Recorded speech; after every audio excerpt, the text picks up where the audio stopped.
Vamos lá, gente? Voltando aqui, ó. Eu sou o professor Carlinhos e a gente está conversando sobre a Lei de Diretrizes e Bases da Educação Nacional, a 9.394 de 1996, a 9394/96, como a gente costuma falar por aí, tá bom?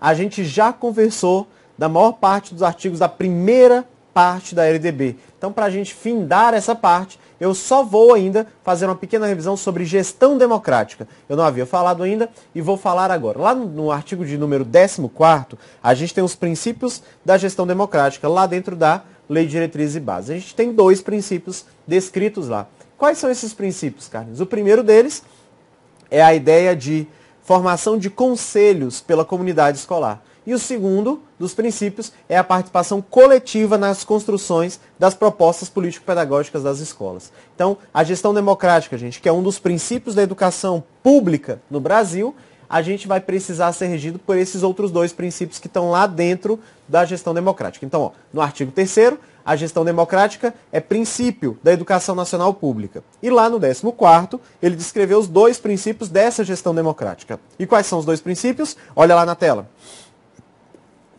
A formação de conselhos. E conselhos compostos por quem, Carlinhos? Por toda a comunidade escolar. Foi isso que ele descreveu, né? Esses conselhos acompanham, fiscalizam, são deliberativos, consultivos, tá bom? E ainda a participação coletiva, a participação de todos. De todos. Onde, Carlinhos, a participação de todos? Isso mesmo, na construção das propostas pedagógicas.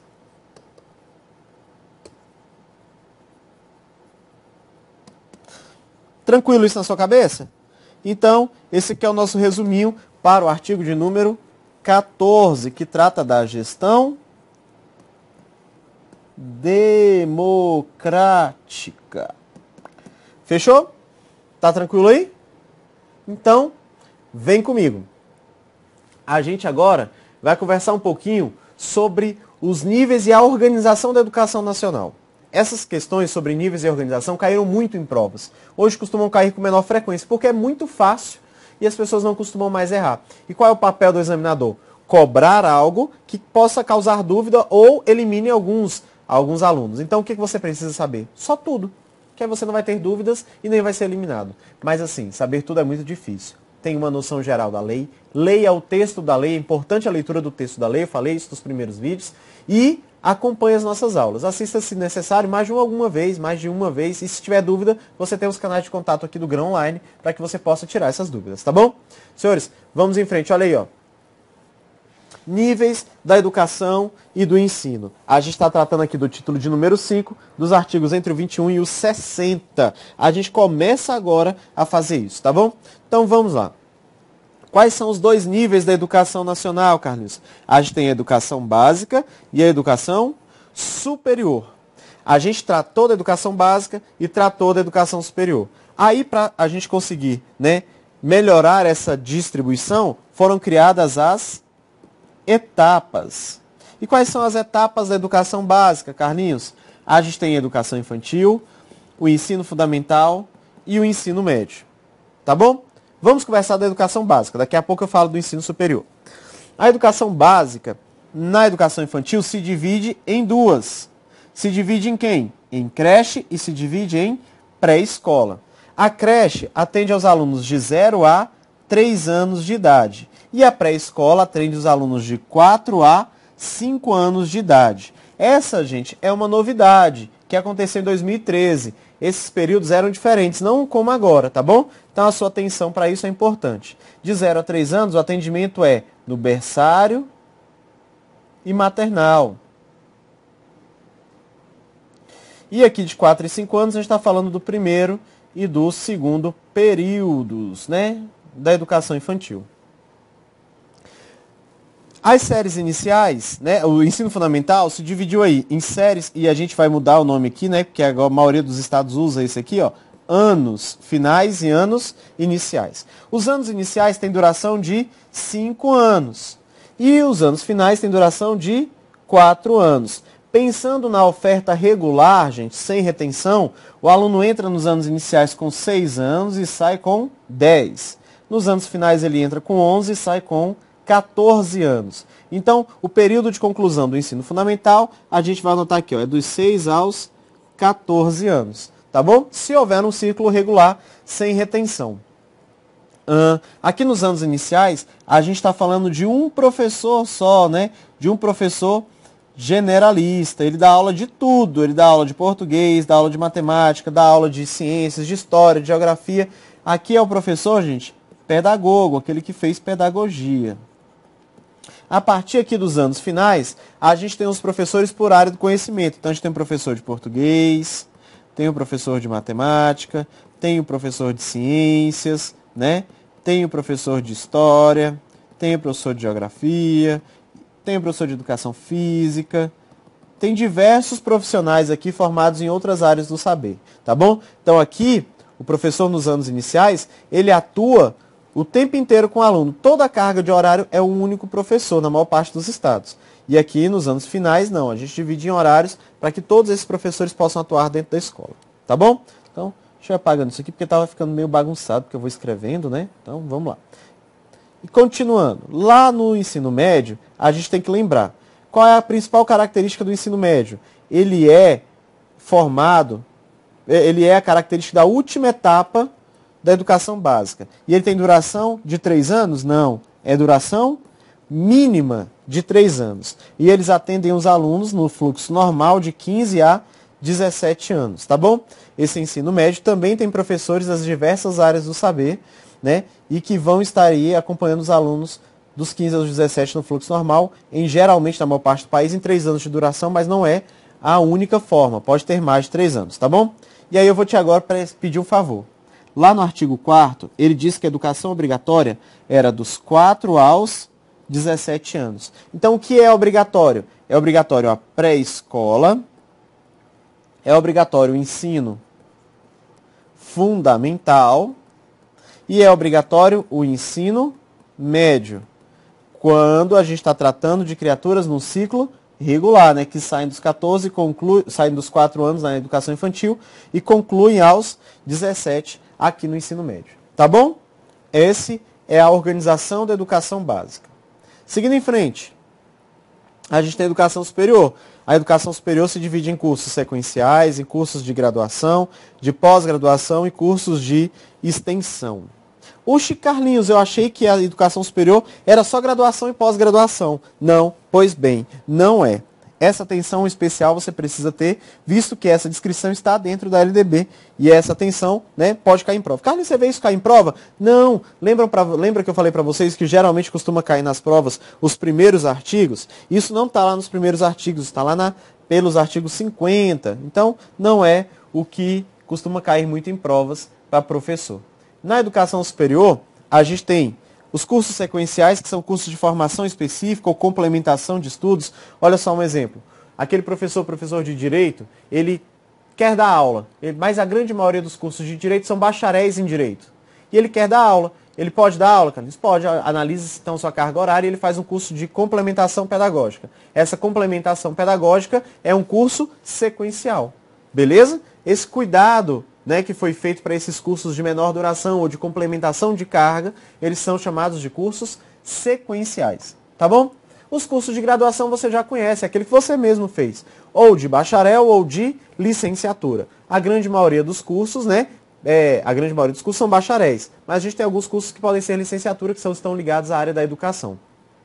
Carlinhos, você é o que mesmo? Falei para vocês, gente, eu sou licenciado em biologia e sou pedagogo também. Então, essas graduações são na área da educação, mas geralmente outras não necessariamente terão licenciatura, tá bom?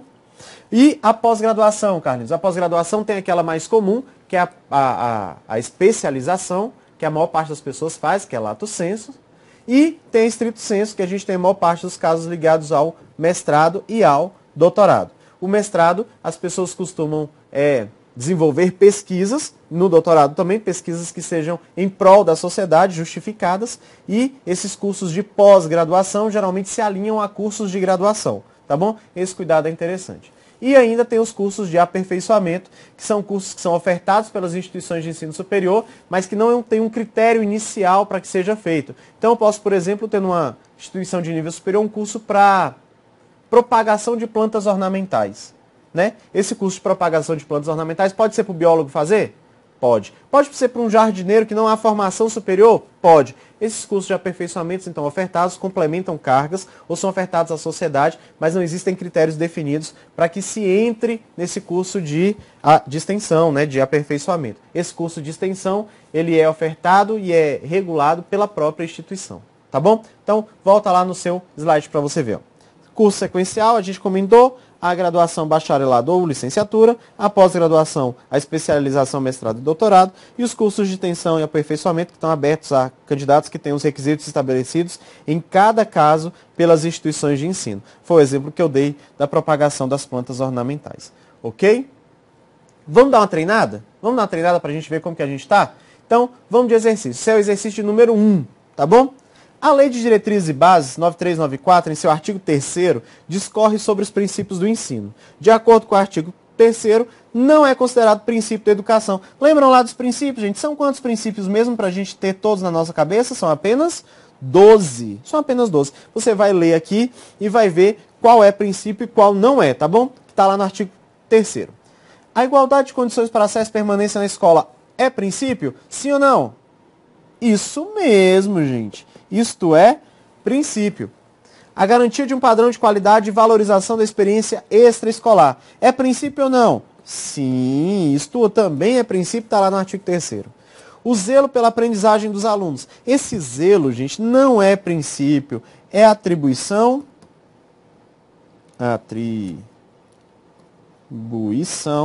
dos docentes.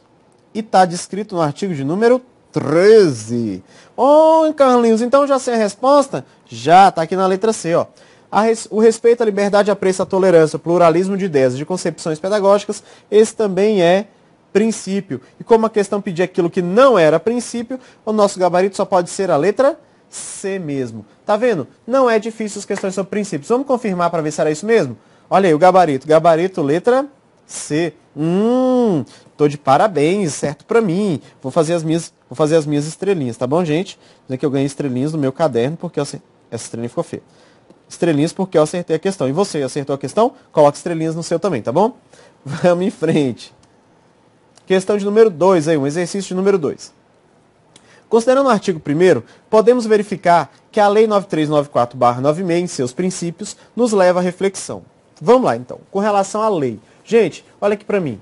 O artigo 1º trata do quê? Da educação de forma ampla, da formação nos diversos espaços de construção do saber. Aquela formação que eu quero que o meu aluno tenha ao sair da igreja, ao sair dos ambientes que ele está lá de instituições de pesquisa, que ele saia do trabalho. São as construções que eu quero que ele tenha ao final da sua caminhada, porque aprender é um trajeto continuado, né? Ninguém para de aprender. E a LDB trouxe essa concepção de aprendizagem diária, de formação integral. Então, senhores, esse cuidado eu quero que você também tenha, tá bom? Então vamos lá ler a questão. Qual é a concepção e reflexão que eles nos levam? No artigo 1º. Que a sociedade não está adaptada para desenvolvê-la? A sociedade não está adaptada. Se ele diz que acontece na sociedade, este não deixou o item errado. A sociedade está adaptada tanto que faz essa formação todos os dias, né? A gente aprende no contato com o próximo. Letra B. Ela diz que os profissionais da educação não serão capazes de formalizar uma ação pedagógica à vigência da lei. Quem são os mais capacitados? Quem são os capacitados para isso? Os capacitados são os profissionais da educação. Os capacitados são esses, então este não também deixou o item errado. Letra C, ele diz que o ser humano é capaz do ambiente familiar. O ser humano, a partir do ambiente familiar até as manifestações culturais, deve ser preparado para o exercício da cidadania e sua qualificação para o trabalho. Senhores, certo ou errado? Senhores, perfeito. Ele diz que em qualquer espaço, desde a família até os espaços de manifestações culturais, eu me preparo para o meu pleno desenvolvimento, para o exercício da cidadania e para a qualificação do trabalho. Ele uniu aí o primeiro e uniu ainda o segundo artigo e deixou a questão perfeita. Gabarito é a letra C de sapo. Não é isso? C de sapo? Letra D. que os processos formativos estarão prontos a partir da legislação. Gente, processos formativos são aqueles de acompanhamento, aqueles que eu consigo fazer com que o meu aluno caminhe. Isso só com a lei. A lei falou que tem que fazer, já está pronto? Não, gente, eles não estarão prontos. Isso se acontece pela formação e pela sensibilização dos profissionais da educação. E na letra L diz que a sociedade organizada e a escola não se entendem no processo educativo. É errado, gente. A sociedade organizada e a escola, elas devem estar cada vez mais próximas para que esse entendimento aconteça de forma mais prazerosa. Mas dizer que eles não se entendem, deixa um item errado. Então, o gabarito só pode ser a letra C. Vamos ver se eu acertei? Gabarito letra C. Uhul, parabéns, mais estrelinhas para mim. E você acertou? Faz suas estrelinhas aí no seu material. Que estrelinha feia, Carlos. Faz sua estrelinha no seu material, tá bom? Vamos em frente, vamos em frente. Exercício de número 3.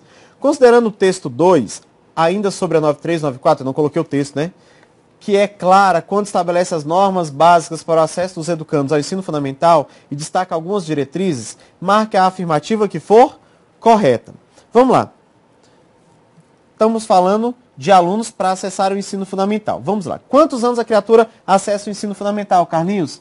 Ela sempre vai acessar, gente, aos 6 anos. Por quê? O acesso ao ensino fundamental, então deixa eu colocar aqui para vocês. O acesso ao ensino fundamental, ele se faz não por provas, ele não se faz para o aluno, ele não consegue, a educação infantil, que é a etapa anterior ao ensino fundamental, a educação infantil, ela não pode reter os alunos. Então eu vou dizer aqui, não há de existir, né, retenção dos alunos, não há retenção. E por que, Carlinhos, não há retenção? Porque a avaliação aqui é de acompanhamento. Ele não é retido pelo número de faltas. Então o acesso ao ensino fundamental sempre acontece aos 6 anos, tá bom? Então vamos ver lá.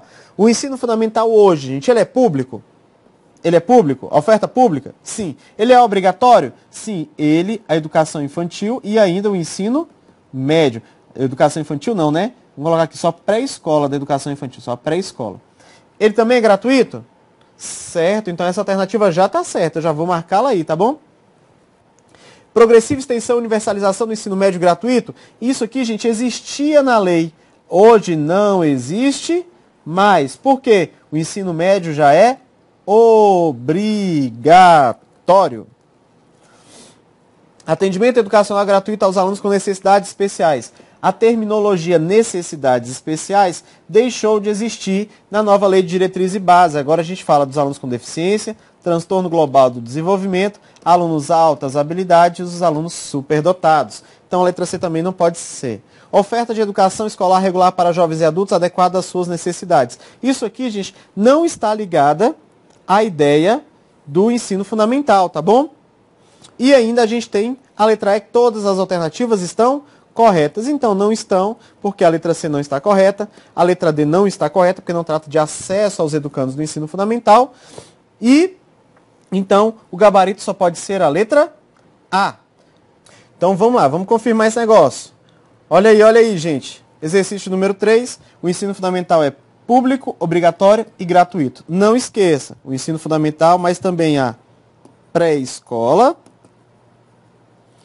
e o ensino médio. E a gente aqui está tratando dos alunos que têm de 4 a 17 anos, né? Então, o ensino fundamental é apenas uma etapa pública, obrigatória e gratuita. Vamos em frente. Questão de número 4. Pode-se afirmar que, segundo a LDB, né, Lei de Diretrizes e Bases Nacional da Educação Nacional, o ensino será administrado segundo os seguintes princípios. Novamente, uma questão de princípios, tá bom? Valorização do profissional da educação? Certo ou errado? Certo, isso é princípio. Gratuidade do ensino público em estabelecimentos oficiais? Os estabelecimentos oficiais são públicos e eles são realmente gratuitos. Piso salarial profissional nacional para os profissionais da educação escolar pública? Certo ou errado? Senhores, aí eu vou te pedir um cuidado, tá bom? Isso aqui é um princípio. É um princípio. Mas não é da LDB. Esse é um princípio da Constituição. Então, este item está certo ou errado? Ele é um princípio não da LDB, é um princípio da Constituição. Então, o nosso gabarito é a letra C. Garantia de um padrão de qualidade da educação nacional, certo? Certo, tem que ter qualidade, porque a gente injeta dinheiro nisso, então tem que ter qualidade. Pluralismo de ideias e de concepções pedagógicas também Sim, então o gabarito só pode ser a letra C. Vamos lá ver se isso está certo. Ó, certinho. Estrelinhas de novo. Vamos lá. Ainda vou escrever dessa vez na minha estrelinha aqui. Muito bom. A professora Mônica fez isso comigo, gente, na terceira série. E eu ficava todo feliz quando ela escrevia no meu caderno. Parabéns. Vamos fazer o exercício de número 5. Esse exercício é bem tranquilo, mas eu quero que você tenha uma atenção especial, tá bom? Luna é uma criança de 6 anos, portadora de deficiência auditiva média. Ao procurar uma escola para a Luna, os pais se surpreenderam, pois a escola rejeitou-a, argumentando não possuir turmas especiais. De acordo com a LDB, a escola agiu corretamente. Por quê? Então vamos lá, gente. Quando a escola rejeitou a aluna, ela agiu de forma correta ou incorreta? Sim ou não? Rejeitou, está certo ou está errado? Ela está errada. Então, a escola não poderia ter feito isso, tá bom? A escola não agiu corretamente. Por que ela não agiu corretamente, Carlinhos? Porque a aluna, gente, ela tem direito à escola. E dentro da escola regular, ela vai ter acesso ao atendimento educacional especializado, ao ANE. Vamos ver se alguma dessas alternativas trouxe essa ideia? Então vamos lá. A escola agiu corretamente? Sim, porque a escola não possui o profissional especializado para trabalhar com essa aluna. Senhores, o profissional especializado é apenas para o atendimento educacional especializado, que não necessariamente será na mesma escola. Então a escola agiu errado? Não. E o profissional especializado não é uma condição de exigência, tá bom? A gente vai ter todos os profissionais das escolas hoje capacitados por sua formação inicial, tá bom? Então isso já seria por si o erro da questão. Não, então aqui beleza, acertou a primeira parte, porque o ensino regular é obrigatório a todas as pessoas. A educação especial que a gente está tratando aqui, ela não está ligada ao ensino regular, que é do ensino fundamental, a qual a aluna procurava espaço. A gente está tratando aqui de uma modalidade de ensino. Então, a resposta está certa, mas a justificativa não está ligada à resposta, tá bom? Letra C, já começou errado, né? Já colocou sim. Porque a aluna deve ser matriculada numa PAI, numa Associação de Pais Alunos Especiais. Não. A ideia do trabalho agora é na educação inclusiva, onde todos os alunos devem estar nas escolas regulares, tá bom? Então vamos lá. Não porque a aluna tem direito ao atendimento educacional especializado, gratuito, de preferência na rede regular de ensino. Essa resposta está muito boa. A aluna não... A escola agiu corretamente? Não. E ela tem acesso ao atendimento educacional especializado, de preferência em qualquer escola, nas escolas regulares de ensino, tá bom? Não aqui, porque deve haver oferta de educação regular para todas as crianças, adequadas às suas disponibilidades e às suas necessidades. A gente vai colocar aqui que o atendimento preferencial é o dever do Estado, que está descrito no artigo 4º. A letra E é uma questão que deixa dúvidas, né? A mais clara é a letra D. Vamos ver se o gabarito está aí, se está correto. Gabarito, letra D. Certinho. Parabéns para aqueles que acertaram. Essas são as questões, gente, que nós gravamos aqui para esse primeiro módulo de Lei de Diretrizes e Bases. Eu quero que você fique atento a algumas coisas. Olha para mim. Esses vídeos gravados até aqui, a gente está finalizando o nosso 4º vídeo. Para mim, são os vídeos mais importantes da Lei de Diretrizes e Bases. Você precisa assisti-los com afinco, com bastante cuidado e detalhes. São eles que mais caem nas provas. Nós vamos ter uma grande lista de exercícios disponibilizada que você vai poder fazer junto com os vídeos, né? Você vai fazer as questões e lá terão os gabaritos. Nós vamos comentar algumas questões em alguns vídeos que a gente vai fazendo. Eu separei 5 questões bem simples para a aula de hoje, mas eu espero sinceramente que você consiga se organizar e assistir todos esses vídeos e fazer os exercícios. Porque o bom atleta não é aquele que treina um dia ou outro, não. O atleta de ponta treina todos os dias e você também pode treinar todos os dias. Faça exercício todos os dias, leia, construa seus resumos, seus mapas conceituais. E aí você vai ter certeza que você vai conseguir acessar ao seu cargo público que você está almejando, tá bom? Então, senhores, tenham aí um bom momento de estudo pós-vídeo e nos encontramos no próximo. Um abraço, professor Carlinhos.